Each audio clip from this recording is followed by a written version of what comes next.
Hello, hello, hello po mga kalingap, mga Danjunatics, at sa lahat-lahat na puno na nandito sa ating live ngayon at saka syempre sa ating vlog. Ito po ay parang awareness, no? Dito sa live ni Kalingap Rap kagabi, medyo na-alarma ang lahat, no?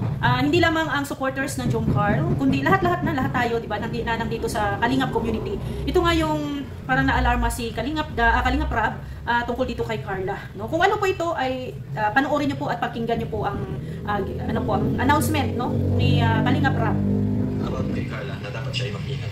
Kasi may nakarating po sa akin. May nakarating sa akin balita, no? Na meron daw parang nag-aano kay Carla sa loob ng kanyang apartment. Parang nagnanakaw ng picture, no?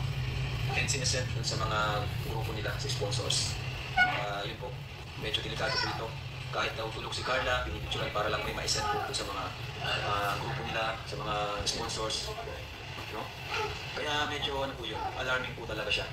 Ang nagsumbong po nito, walang iba po, kundi ang ating mga VIP sponsors. Sila ay sobrang concern sa ating baby Carla, kay Carla Bells. Kaya po ay sila po hindi nakapagpigil sabihin sa atin, no? Si Carla ay dapat mag-ingat kasi may nag-stalk sa kanya. Ang sabi daw po ay parang ayaw ko pangalanan, ano? Pero parang naglilinis daw dun sa bahay, no? At parang nagagamit, kasi parang nagagamit si Carla. Parang nagagamit si Carla para sa may siyempre pag nakapag-set ka nga naman ng picture is yung mga sponsor mabibilib sa'yo, ay nga, kasama mo si Carla, sige mapadala ko ng ganyan, bla bla bla. Diba yun nangyari kay Reyna, ano? Yun yung nangyari kay Reyna ngayon. Nakinuha siya ng mga grupo at minsan nagagamit talaga para makakuha ng mga sponsors. So ito po yung report sa atin, report dito sa atin na maging ano tayo, maingat, lalo na po kay Carla. Kaya ba natin kaya nakakatakot po siya, sa totoo lang. So, ang pinakayo ko dito yung nasabi sa akin na kahit daw tulog ko is pinipicturan. Medyo ano po yun, hindi po normal yung ano. Medyo foul, no? Kung foul yun, habang natutulog ka ay pinipicturan, foul yun. Hindi maganda. Ako ay base ko sa mga baby sponsor siya nagmamahal kay Carla. Si Carla po nung contact sa kanyang mga sponsor. Si Carla wala po sa programa po ni Carla. Napakabait po niya. Hindi yan maghihingi sa sponsors. Tatanggapin niya kung magbibigay.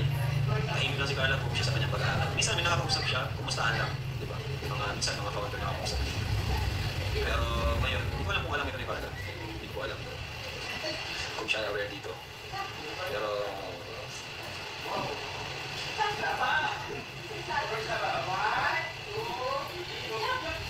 kasama sa bahay, boarding house na picture. Hindi ko alam, kasama nga sa bahay. Kasama talaga sa bahay kasi syempre hindi ka naman pwedeng kukuha ng picture pag hindi ka kasama sa bahay, di ba? May sinabi sa akin pangalan pero ayaw ko ng pangalanan po.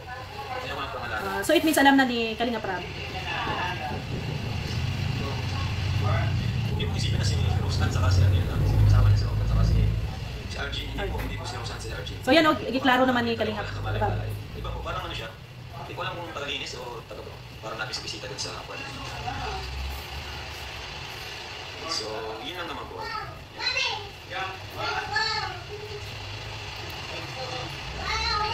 Kasi, syempre, delikado po yun. Kasi, hindi aware yung bata na may nagpipicture pala. Para lang makabigay ka ng update. Para lang makasend ka ng update sa mga sponsors mo. No, hindi naman alam yung Carla. Kaya, dapat talaga mag-ingat.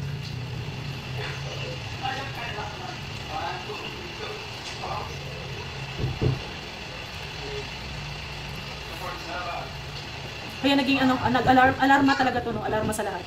At sana ang lahat ng Kalingap Angels ay manunood at makikinig dito sa live na to ni Kalingap Rap. So, yun lang naman po, ano. Kasi, yun, nakausap po ay may nakapagsabi po sa akin. Kayo po ba mga Kalingap, ano po ba yung dapat gawin? Ano po ba yung dapat gawin? So nagtatanong si Kalingap Rap kung ano ang dapat gawin. Hindi ko po sure kung tagalinis, ano. Hindi naman po siguro. Baka lang ano siya sa, hindi ko po alam eh. Tagalinis.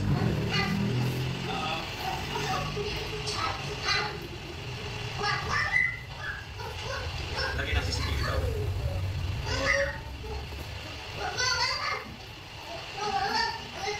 Maglagay ng CCTV bro. Yan maganda. CCTV talaga. At ito magpapasok nung kahit na sino. Tama yun. So, ayun ang napakinggan natin yung ni Kalingap Rab. So, dito tayo sa unang unang case, unang napag-usapan, no, yung alarming para kay Carla. Unang-una babae si Carla, di ba? Babae, tapos, di ba silang tatlo doon no, na halos puro babae. Si Rose Ann, si Argel, si Carla, no? So, hindi pa natin alam kung sino-sino ang labas-pasok pa sa iba nila, sa kanilang apartment o sa kanilang bahay, yung kalagayan or yung sitwasyon ng kanilang area. So, ito ay alarming talaga. Kailangan talagang malaman ni Carla, no, kung sino ang taong ito, yung kumukuha ng picture. Dapat tanungin kung ano ang kanyang purpose, no, kung bakit, anong pakay, kung bakit niya ginagawa yan. Para malay natin, di ba? Hindi natin alam baka itong taong to may galit kay Carla or baka stalker or kung baka may mga, yun nga sabi ni Kalingap Rab, baka pinipirahan, di ba? Yun nga ang mostly na nangyayari, lalo na alam naman nila na si Carla ay isang beneficiary ni Kalingap Rab, ng Team Kalingap. So maybe na nila na may pera, no? Mapagpirahan nila ganun. So, ang nito ay napaka-delikado, no? Napaka-delikado ito hindi lang sa buhay ni Carla, kundi pati na rin sa buhay na nandoon, no, sa loob ng bahay na yun, ng bahay nila. Malay natin, hindi lang pala si Carla ang pinipicturan. No, mantakin mo pinipicturan habang natutulog. Sinong matinong tao ang gagawa ng ganun unless kung magjowa kayo, no, mag-asawa kayo. Pero mostly nga sa mga mag-asawa, hindi nga nagkumukuha ng picture na natutulog, di ba? Dapat talaga ipaalam. Pero kung mga ganito, wala namang kaugnayan, no, sa isa't isa, tapos kukuhaan ka ng picture na walang permiso sa iyo, no? It's just an offense, no? Yan, no? May pwede niyang ireklamo, no, ang taong gumawa ng ganun sa kanya. Kasi unang-una ang matanong mo diyan, no, ano ang purpose niya, no? Bakit niya ginawa 'yon? Anong pakay niya, no, na bakit niya gagawin 'yon?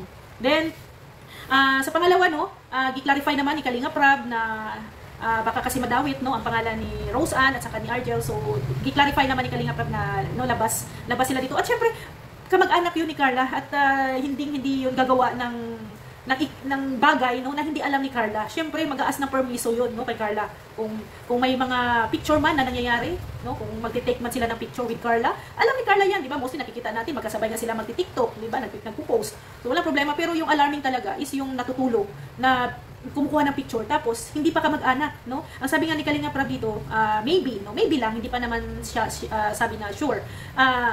Na tagalinis, no? So, kung tagalinis, ang tagalinis ba ay stay out or nasa loob lang siya ng bahay, naka-stay in ba siya, no? Kasi if ever na yun talaga, no, ang stay in siya, so may possibility, no, na yung katulong na yun o yung stay in na yun ay may contact sa mga sponsor o baka may kinukontak siya ng ibang sponsor na pinapasahan niya, no? Pero I think naman no, baka hindi naman siguro sponsor na bang sponsor na humihingi ng picture kahit tulog. Parang na yun, no? Parang parang iba na yun, di ba? Na hihingi ka ng picture na natutulog, yun? Lalaki ba yun yung humihingi ng picture, no? Katakot naman pag gano'n, no? Lalaki kasi pag babae, anong gagawin nun? Natutulog. Ang nakakatakot kung ang lalaki pa ang pinasahan, no, na kumukuha ng picture tapos ini-imagine niya na si Carla doon, no, habang natutulog. Ini-imagine niya na yung picture na yun. So, marami, no, kawawa si Carla. Para bang, ang ko dito, para bang pinagnanasaan si Carla na walang kamalay-malay, no? Pinagnanasaan siya ng iba, no? Sana kung tayo ay sponsors, tayo ay supporters, no? Ang una-una nating pag-aisipin ay ang kaligtasan, no? Yung magindang sa ating tinutulungan, no, sa mga beneficiary na tinutulungan ninyo, no, maganda ang image, no, ng taong tinutulungan ninyo. Yun no? Kaya malaking katanungan talaga, no? Kailangan aksyonan talaga ito ni Kalingap Rab, no? Tanungin yung kasi alam niya naman siguro, no, may nag-send naman siguro ang big time sponsor kung sino yon, no, at bakit nakarating sa big time sponsor yung ganong picture ni Carla. Dapat imbestigahan, dapat tanungin, no, ano ang purpose, ano ang motibo, no, ng ginagawa niya. At yun nga, no, yung hinihingi yung suggestion ay CCTV. Siguro maganda na mayroon CCTV sa loob ng kwarto at saka sa labas kasi para kung sino yung pumapasok at lumalabas malalaman doon sa CCTV. Pero syempre, no, nasa yan, connection yan kay sa cellphone ni Carla yan. Hindi private naman yan. Yung CCTV naman kasi ay hindi mo siya pwedeng ipa-public, no? Si Carla pa rin ang may hawak noon. So mas mainam, no, na may ganun nga. Lalo na may mga ganitong pangyayari, no? Naku, no, sa mga dangerous diyan, no? Kung ganyan ang mangyayari, no? If ever, no, si Joy ang ganito na nangyayari kay Carla ngayon, di ba? magiging ano talaga to, no? Napaka maaalarma tayong lahat. And maybe isa sa mga ano, titingnan natin yung safety ng bahay, ng apartment, kung sino-sino yung mga nasa surroundings, di ba? Then tama po yung sinabi na maglagay talaga ng CCTV, no? At para for the safety na rin, no? Pero sa ngayon, no, ang the best talaga na gawin ay kausapin yung taong nag-take ng picture.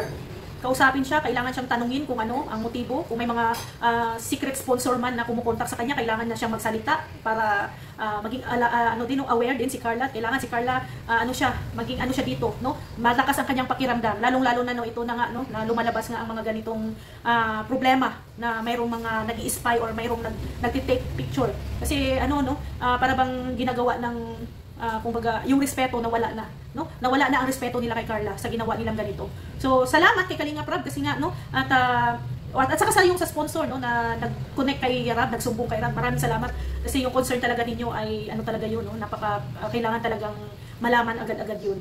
Hindi pwedeng palagpasin, no? At sana sa mga beneficiary ng Kalingap, lalo na yung mga nagre-rent, no, ng apartment, ng boarding house, kailangan piliin ninyo yung safety ninyo talaga. Kasi lalo na babae, no? Lalo na babae kayo at kailangan piliin niyo yung lugar na kung saan kayo safe, na hindi kayo mababastos, no, hindi kayo mapagsamantalahan, no? At syempre, ingat-ingat, doble ingat talaga, no? At kung may mga napapansin kayong mga kakaiba sa paligid nyo, magsumbong agad kayo, no? Magsumbong agad kayo sa mga kay Kalinga Prab, kay Kuya Val, or sino mang mga connection na meron kayo. Huwag kayong mahihiya kasi sa mga ganitong mga bagay-bagay na nangyayari, kailangan ay ano tayo dito, no?